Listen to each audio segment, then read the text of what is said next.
Well, good evening, everyone, and welcome to this Thursday night's meeting of the Northampton Planning Board on March 27th, 2025.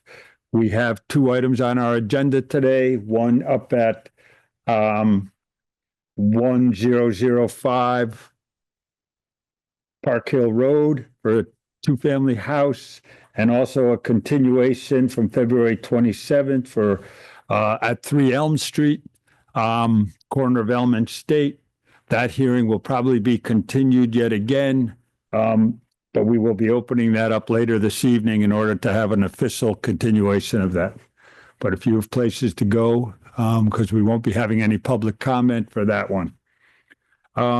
Before we get started, let everybody know that we're both here in City Council chambers and also hybrid via Zoom. There are very few people here, City Council. We usually take public comment before we get into our agenda.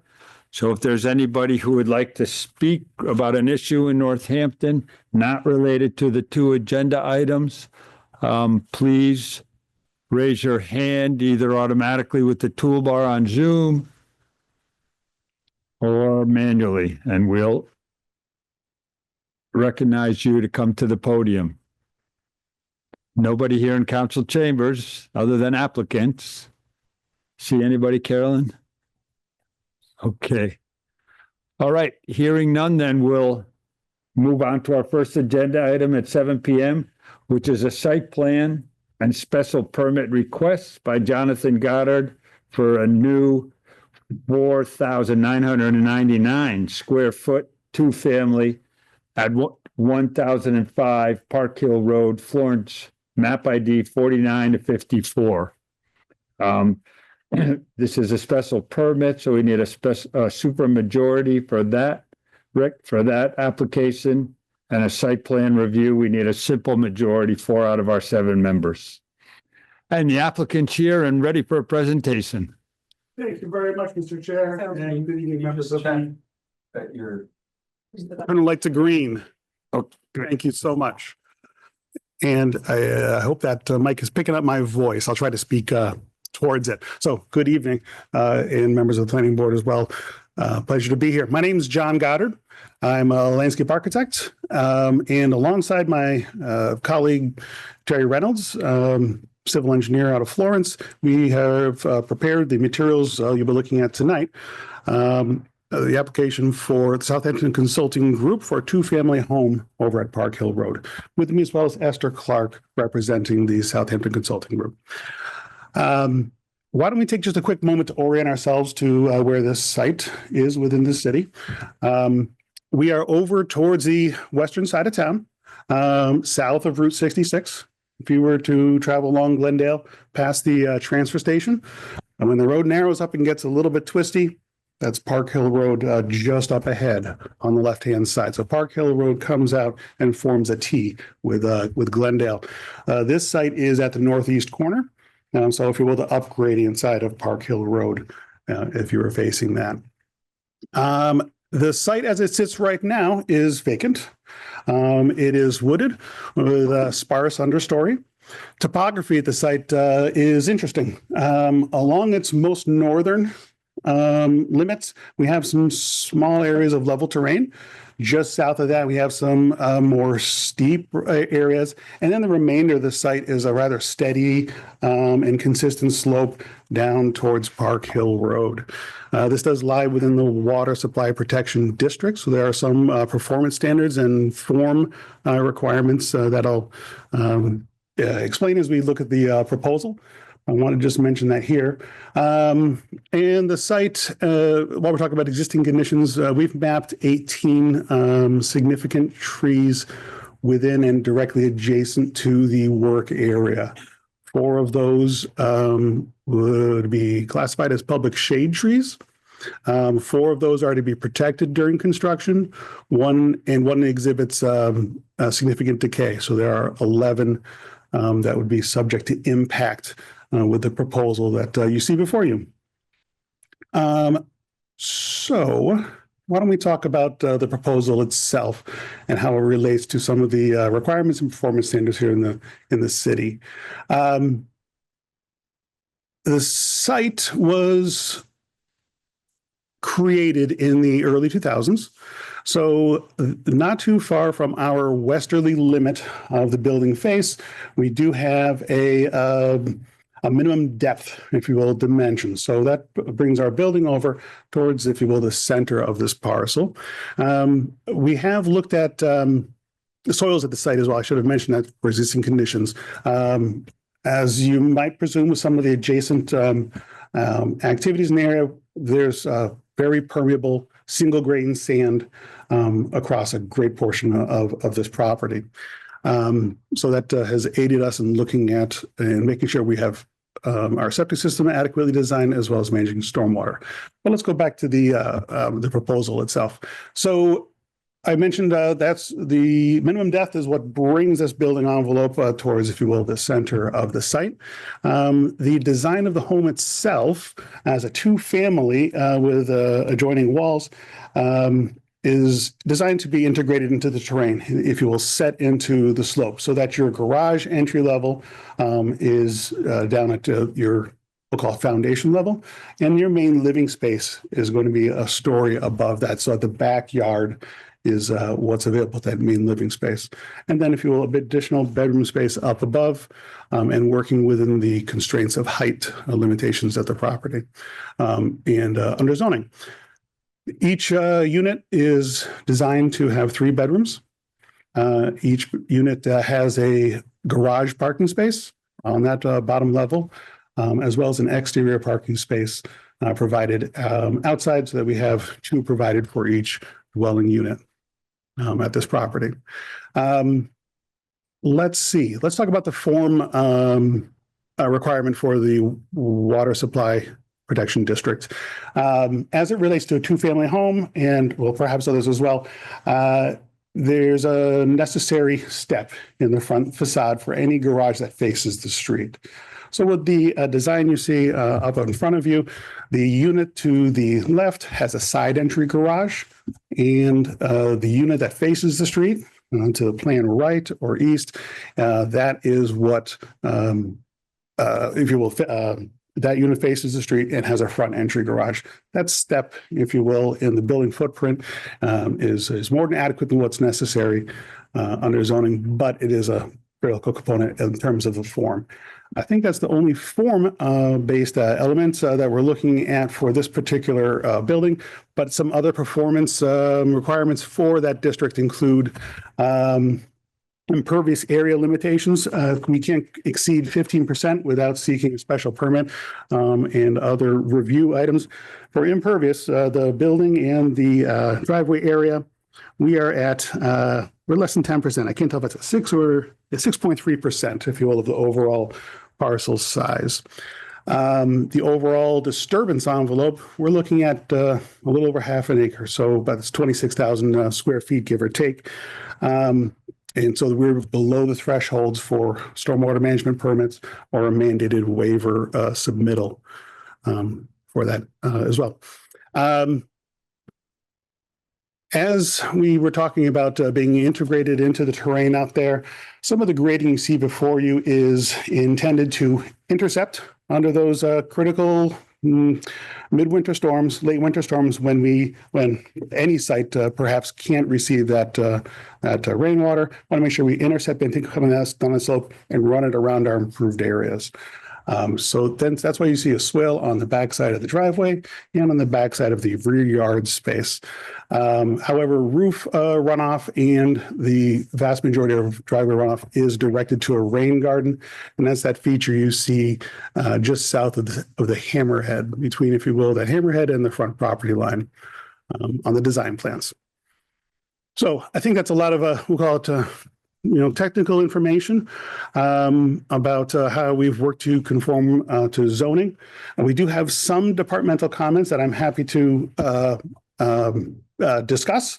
We don't have a response fully fleshed out to them just yet, but also happy to entertain any questions you may have. So at your direction. Reference to the DPW questions. We have some DPW questions, and then I did have a chance to speak with Director Mish earlier today about some perhaps opportunities to optimize layout and limit public shade tree impacts. So would you like me to, I'm sure. Actually, let me expand on that right there. You know, as a designer, and I'm sure you see this with every project, we try our best we embrace good behavior, but we protect against bad behavior, right? And so in this scenario, you're going to have two separate families living in these units, and we want to try to minimize any conflict in their vehicle movements, given that we're trying to create an attractive building with the particular configuration that we have. Part of that necessitated saying, all right, why don't we have a hammerhead so we have a space that's designated, everybody knows where you're supposed to go to turn around your vehicle. But we have also accommodated some extra space to the side of each unit. The reason why I bring this up is because I think there will be an opportunity for us to more closely examine those public shade tree impacts and either lessen the size or perhaps eliminate that hammerhead, still get our turning movements managed for residents here, and bring some of our disturbance away from the street frontage. I also noticed some comments about the rain garden grading inside the public right of way. So it seems like if you're going to pull that page up, that might affect at least your hammerhead, if not other layouts of the driveway or that's a thing. Thank you for touching upon that. You're right. We'll say this opportunity may kill two birds with one stone. If good fortune is on the applicant's side, and we have an opportunity, and the arborist says, "All right, we can tolerate this work within, if you will, the protection area for the public shade trees." And then we can also, if you'll optimize that rain garden location, pull back a little bit of that grading. Some of it, I would say, is just correcting, if you will, the slope out there. But nonetheless, that's correct. I think we can attack both of those elements at the same time. Well, I understand that there's both city water and city sewer. Just city water. That feature off to the west on the plan, in the more narrower section of the property, that's the septic system that we've designed that would manage flows from both units.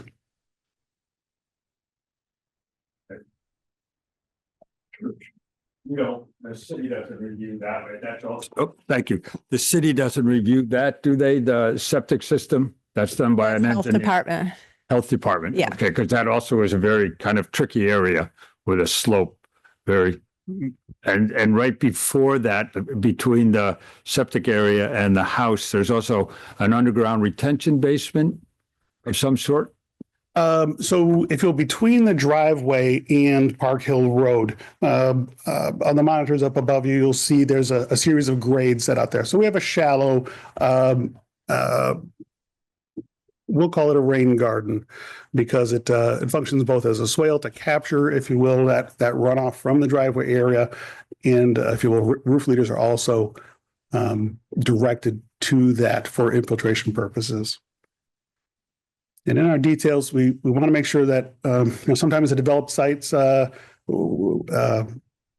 contractors will import loam that tends to be on the tighter side. And we don't want to seal, if you will, those good permeable soils from infiltrating the runoff.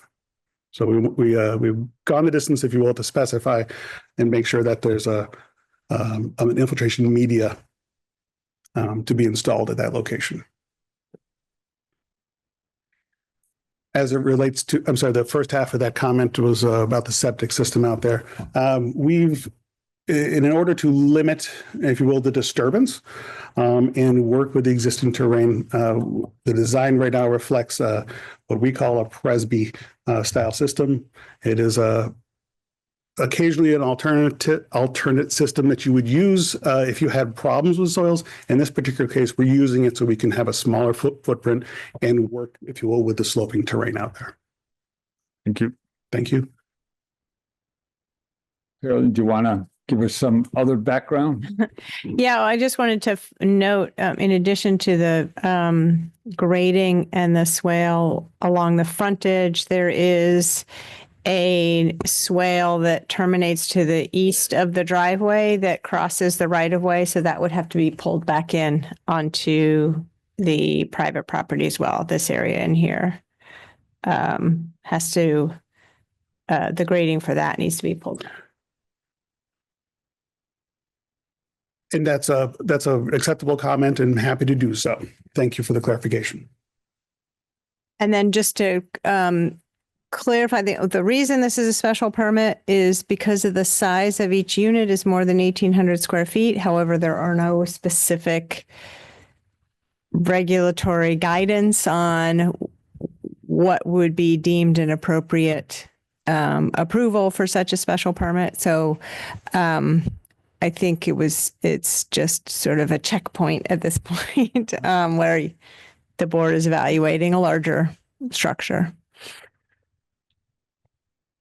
So so meaning that for some special permits, there are specific criteria that the board needs to address to make sure that it meets that, but there isn't anything in particular related to two families that are larger than 1,800 square feet. So therefore, we won't be evaluating this project under any special permit. It is a special permit, but there aren't specific criteria that you use to determine. You just use the generic special permit. Okay. Yeah. Could you tell us a little bit more about, there's going to be a separate meeting with the tree experts. The arborist report was really complete and thorough, but I guess there's some questions also from the city about that. How does that work separate from this hearing? So whenever there's a proposal for tree removal in the public right of way, it's not the planning board's jurisdiction to evaluate that removal. And there's a separate state statute that requires a public hearing by the city under that provision. And so the Urban Forestry Commission and the tree warden will hold the public hearing, and there's different evaluation and mitigation criteria for the removal of public shade trees. So it could be that you approve the site plan, but through the public hearing process, there's some trees that are not allowed to be removed. And so those would remain. And then also in terms of protection and the strategies to support the trees in the public right of way is all going to be handled by the city's tree warden. And you said that includes mitigation, which is why it's not included in the calculation we're looking at. Exactly. So there'd be two different mitigations. The mitigation that's under the zoning that's applicable to the private property, and then the mitigation that's in the public right of way that's under the jurisdiction of a different statutory regulation with the city's tree warden. And Carolyn, in your opinion, if we're talking about moving the hammerhead part of the driveway up, which I'm assuming is north, but up, both for grading and maybe for tree impacts, can we approve this tonight? And that would be like a de minimis change for staff, or should we wait to see revised plan? It's up to you. I think you could certainly give a condition that says the hammerhead has to be eliminated and just the driveway. I mean, you can make a determination that there's plenty of paved surface for making 3-point turns, as those are the property owners that will be maneuvering around, to limit the impact on public shade trees. If you think that hammerhead is necessary, then that means you'd probably want to see a reconfiguration, unless you suggest that the hammerhead can't project closer than, the existing line. Let's say if they reshaped it, but it can't go, what's that topo? 80. Nope. That's a new 89. I mean, you could make, so there's a 91, topographic line there, you could say, I that. personally don't have a problem with the hammerhead. There's no impervious coverage concerns. It's more of a grading concern. So they can grade, I mean, I'm sure that this could be graded in a different way, keeping the hammerhead if they want to, but I don't know that I don't care about that condition personally. I'm just wondering if we need to, wait to see a new plan, or if we can just say it won't be any worse than, there won't be any more impact than what we're seeing now.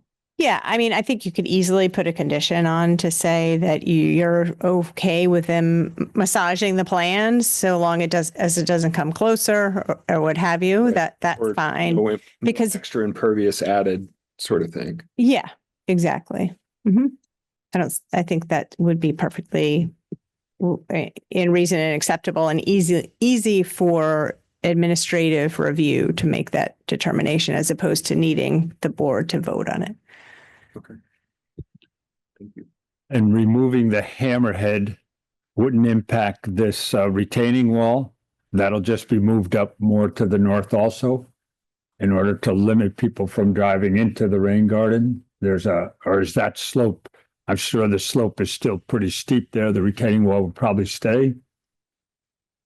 Yeah, I mean, I think that was probably a question for the designer, but if you just move the whole retaining wall up, or maybe it's something maybe not as dramatic of a retaining wall as necessary if you pull it back from the slope. I don't know, but yeah, that could be reshaped. I mean, it could also, there are probably a number of ways you could reshape an area to allow for more maneuverability, make it a little bit flatter and longer instead of, a hammerhead shape. Yep.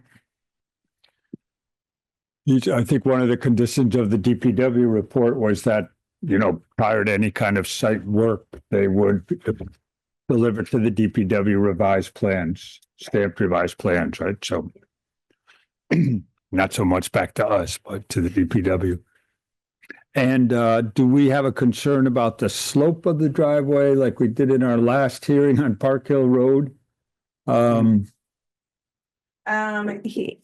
think he noted it was 4.5% or 6.5%. We vary a little bit. Yeah.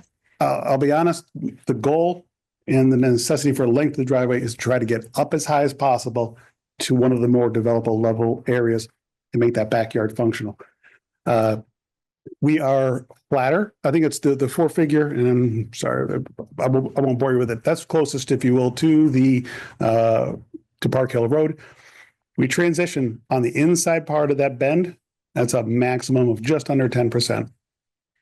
Just for that. And then we flatten out again for the maneuvering area. And what is our max? That 10? 10. 10. Mhm. On the outside of that curve, it's much more gentle than 10%. But I want to make sure we didn't exceed that limit.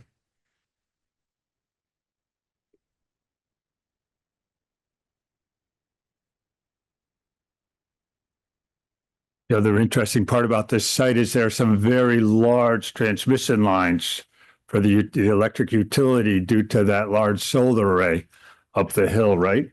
I'm sure they're eager to see those oak trees come down, but that doesn't impact our decisions here, right? It's just that oaks are very sturdy, long-living trees. I have a deep appreciation for, we'll call it the hope that each party shares from time to time. A municipality hopes that a utility takes a tree if it's a hazard or a problem, perhaps vice versa. And yet this being yet another player in that situation. We'll see how that shakes out. Yeah. All right. Any other questions? Maybe we'll open it up to the public. Rich? Sure. Is there anyone here who would like to speak either in favor here in council chambers, either in favor or in opposition to this application? Is there anyone on virtually with us via Zoom who would like to speak to this application? Please raise your hand via the toolbar. I don't see any. Okay. And just a reminder, if you're here for the later hearing tonight on 3 Elm Street, that will be continued when we open up that hearing.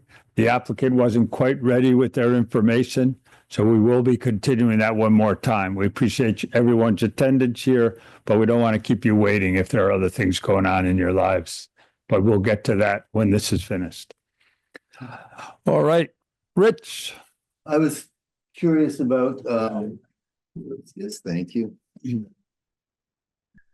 I was curious about the grassed swale. You said it's kind of a rain garden. Looking at the cross section, it's not a rain garden.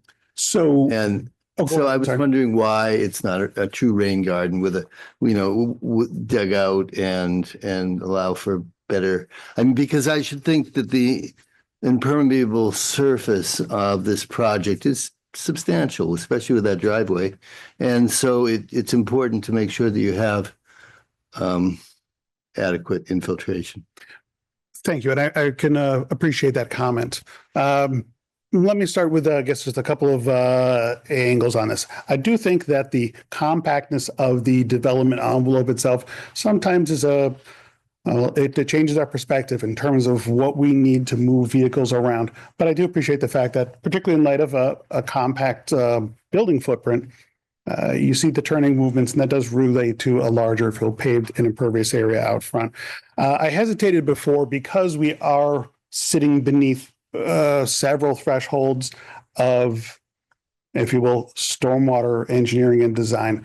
The contours on the plan do show a full foot of depth being retained along this feature here.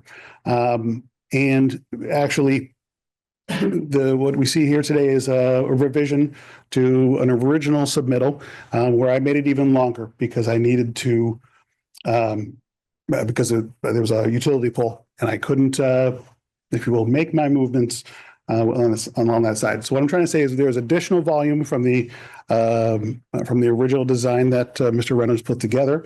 It is indeed a stormwater infiltration feature out there. Is it designed to hold a 100-year storm? Or a 50 or a 25? No, we don't trip those thresholds where we would fall into that sort of engineering magnitude for a two-family home with limited disturbance out there. So pardon my hesitation before as I parsed my language and thought about how best to describe it. It does function as a swale up, if you will, towards the driveway portion, because we want to try and capture as much as we're able to sheet off that driveway and bring it down into, if you will, the portion that's parallel with the frontage. And that's where the real volume can be held under those larger storm events. Did that answer your question, sir? Okay. And those larger storm events are theoretically monitored. Those larger storm events and the drainage, the sheet flow is theoretically monitored by the building inspector in terms of water escaping off of that property, right? And then it would come to your attention, back to the homeowner's attention for mitigation, I guess.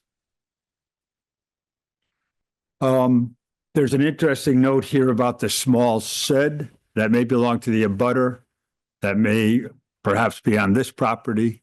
Has that been addressed with the abutter or?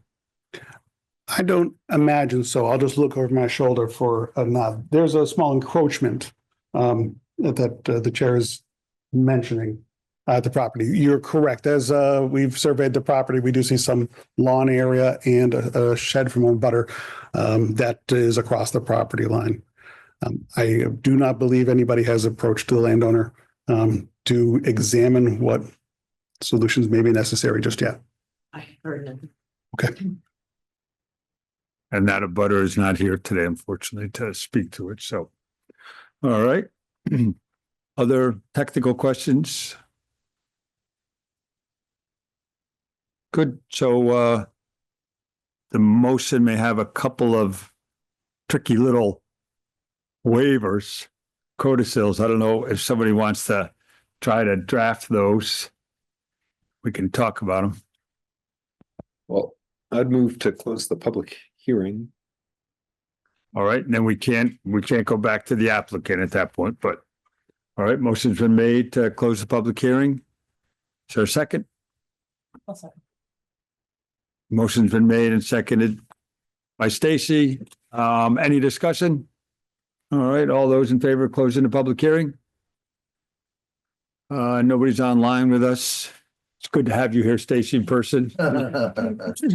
All right, unanimous. The public portion of the meeting is closed, the hearing. So I think we have conditions about the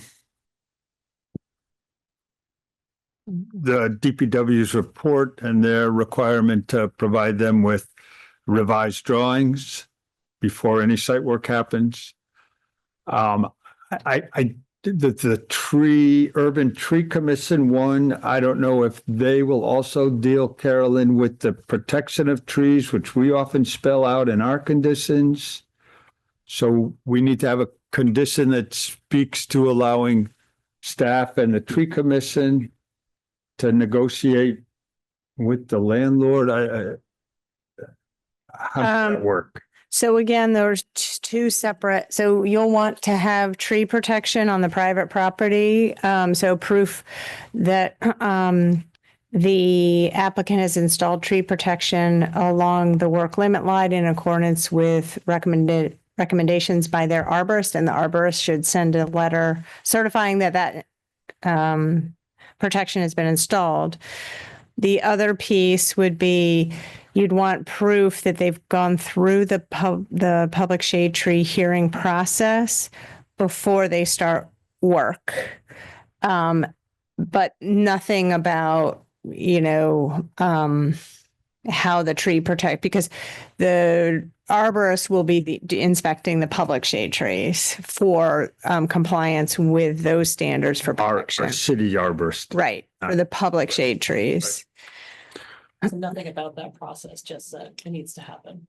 Right, and then just, I think to close the loop, it probably makes sense just to have them verify that they've done that as opposed to, making any conditions about the specificity about what happens in it. You just want to know that the applicant hasn't forgotten to take one step before they launch in and get their building permit. And that would be verified by staff. Yeah. Meaning you. And then is there a condition? So we often talk about the specific diameter of trees being lost and the diameters being replaced, or in lieu of that, putting money into the tree fund. Right. So we're going with your suggested 11 trees to be removed on the property. So 231 inches removed, that would trigger replacement in the amount of 116 inches. So I think we just need to review.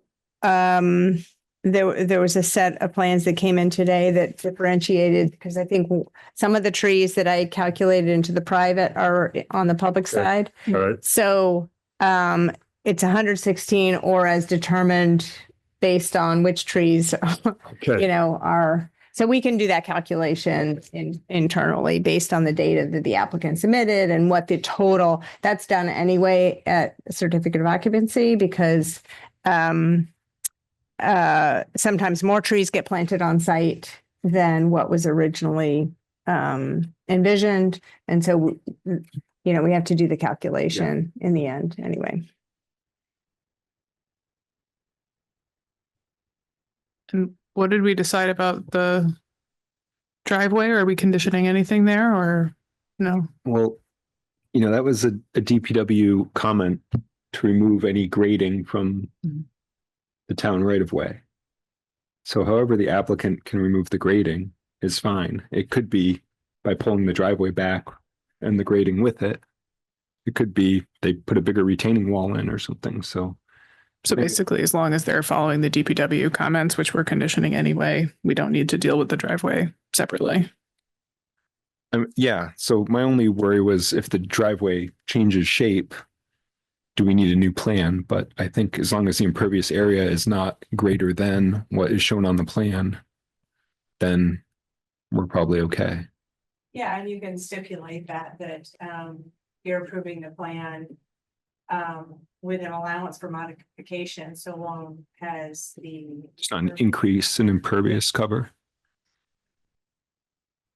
I think that gives the applicant the most flexibility. Mhm.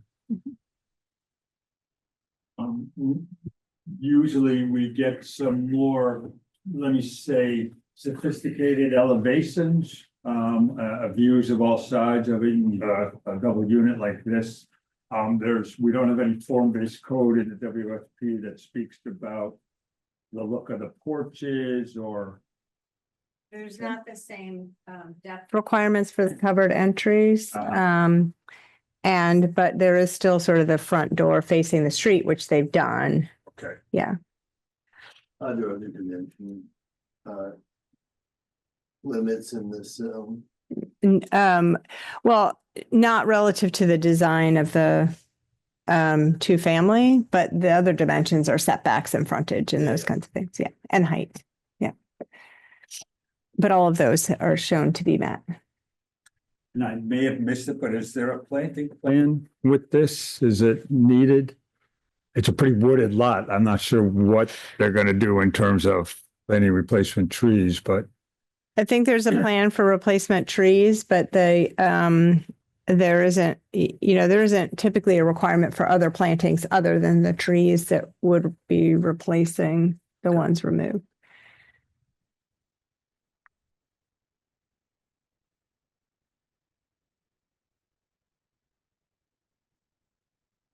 All right, well, I would like to make a motion. Both to approve, oh, I'm on the wrong thing now. Oh, boy. Well, I'll try to do it by memory. Yeah. So to approve the special permit and the site plan. We'll bundle them up into one if that's okay. At 1005 Park Hill Road in Florence, map ID 49-54. With conditions, which I guess I'll do from memory. So we have the tree protection on the private property, tree protection. We'll do tree planting or tree improvement fund payment for 116 inches or as determined at certificate of occupancy. We'll offer the flexibility to meet DPW comments as long as that doesn't result in an increase in the impervious area as shown on the plan in front of us. And I think there is one more that I need to find. Public shade tree hearing. Oh, yeah, proof that they went through the public shade tree process. Were there any other conditions? Did you state the one about the plans being submitted 15 days prior to building permit? Oh. Instructions, DPW recommended that. Okay. And that one. Carolyn, did we address all of the DPW's comments and our conditions? Well, there was the underground electric line that was running along the right of way instead of going into their property, but do we have to condition those or that, that's. I think their revised plans will show they're holding to all of those conditions. We just do the blanket umbrella one that you've got to put in those revised plans to the DPW. That shows compliance with their comments, yeah. Good. Okay. I second. Motion made by Chris Tate, seconded by Jana White. Any discussion on the motion? All right, all those in favor of approving the project with those conditions? Very good, unanimous. Thank you for your time this evening. Kate. We don't get to see the old school easel anymore, the drawings. Today.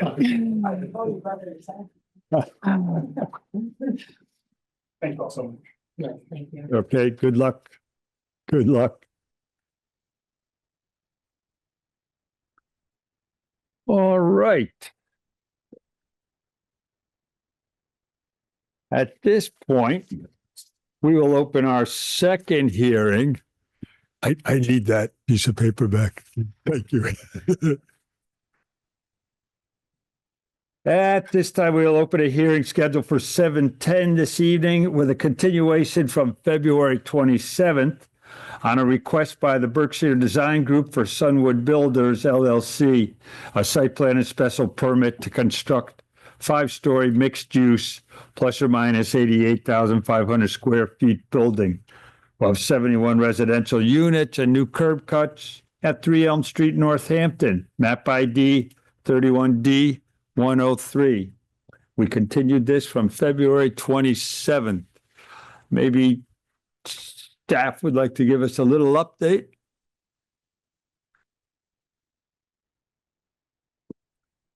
So there were several issues that you all raised at the February 27th meeting to be addressed. And then there was also stormwater analysis that hadn't been completed. This property and project requires a separate DPW stormwater permit, which means that the planning board cannot close the hearing until that stormwater permit's been issued. And so Monday evening and then yesterday, updated plans were submitted to address some of the planning board items. So there wasn't enough time for the board to review those. But in addition, DPW is still reviewing what was submitted yesterday for stormwater and updated evaluation of the stormwater. So that is still in review. In terms of a continuation, I know the applicant would be eager to be continued as quickly as possible. I don't know how much more the Department of Public Works will need, how much more time, if 2 weeks would be appropriate or not. My sense is it's getting close, but it's hard to know. And we also have, we have to be concerned about our quorum because we're down a few members to make sure that Right. when we meet on, what would it, today, the 27th, the 13th or the It's April 10th or April 24th. 24th. Right. So you need 5 because it is a special permit and site plan. What do we have happening on those days? Do you know yet? So we just did the legal notice for April 10th. So you'd have to put this on at 8 p.m. I think there's a project, two permits already for April 10th. For the 24th, nothing has been officially scheduled, but there may be another large permit application for the 24th. Just one permit so far. We did hear from Melissa that she might have a conflict with the 10th. I also have a conflict on the 10th. I'll be at a wedding. Okay. Okay. Fun. I know. Thursday wedding. So then it was Sam, so we'd have to make sure that Sam was available. And then for the special permit, the applicant would have to cross their fingers that all 5 of those present voted in favor. Because it's right. Well, then, and Sam would also have to review the record. Right. Yeah. So I might suggest that the 24th of April sounds a little bit better. That is also school break. So are you, But it's, are you, I believe so, isn't it? Yes, it is. so will you be traveling? You might, Fortunately, no, but. Oh. Yeah, so I don't know if it impacts Sam, or I believe Melissa said she would be around. for it. Melissa did say she would be available. All right, and you'll be back? It's not a 2-week wedding. Very good. So it sounds like the 24th, even though there might be another large permit, and we could take this one first. Yes, because I haven't scheduled anything. Yep. All right. So, and we won't, to those in the audience, we won't be taking any public comment today. As we are just continuing this, we didn't take any public comment at the last time. So, I hope all of you are available to come back on April 24th, for comments then and, reviewing the revised application by the applicant. So is there a motion? I move to continue the hearing to April 24th at 7 p.m. Sounds good. Is there a second? I second. All right, motion's been made by Jana, seconded by Chris. Any discussion? Open discussion. Jump in. I just want to, Turn your mic on, Rich. I know, me too. yeah, point of discussion. I just want to speak into the record that I had an ex parte contact with a member of the public who has subsequently submitted their comments that will show up when we next hear the project. Related to 3 Elm Street, Yes. this application.